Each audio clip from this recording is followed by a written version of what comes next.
We now continue our weekly land report segment with the American Society of Farm Managers and Rural Appraisers. District Vice President Grant Fitzgerald joins us now with the latest from Omaha. Grant, a pleasure as always. So last time that you were on, you had mentioned corn and soybean production estimates were below average. So how are the crops looking now in the Midwest?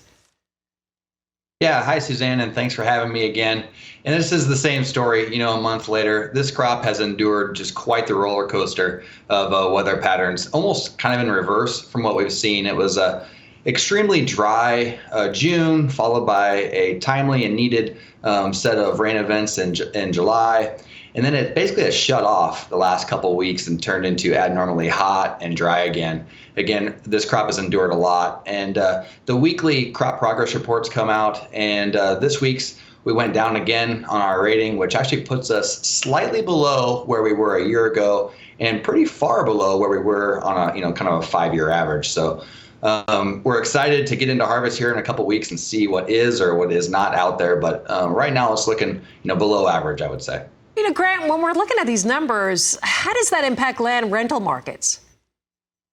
Well, land rental markets, kind of by nature, we end up negotiating next year's rents or upcoming rents based on what we've been through. So, this year's below average yields or pricing opportunities or, again, weather patterns really play into how we negotiate and plan for next year, which maybe isn't always correct because, again, we put a lot of pressure on where we've been and it isn't always where we're going. So we use things like crop insurance and flex rents and other tools to kind of mitigate that and hopefully, again, negotiate a fair rent for both parties. So, Grant, is it the same story when we're talking from rental for land sale market kind of along the same lines, right?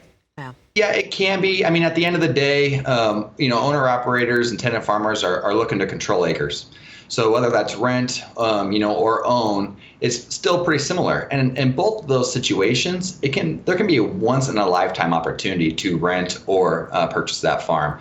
But on the purchasing side, that's, again, purchasing. I've had guys say stuff like, I've driven by that property for 30 years and wanted to own it. And the next 30 years, it's going to be mine. And that can really drive up some prices, especially on the prime farms.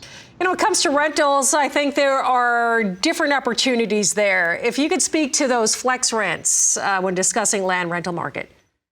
Yeah, kind of back to that is what we've done as a management firm and really just a society and others overall in this industry is we started putting in some flex rents or bonus rents that takes a base rent that's a good, average amount for that area. And we put a flex calculation that takes that year's yield, that year's prices, and puts it all together. And if it was a great year for that tenant, then the landowner, again, both parties get to benefit from that. And if it wasn't, then, that base rent is enough and a fair rent to, get through that year and go to the next. Great stuff as always, Grant. Thank you so much for joining us. Appreciate you being here as always.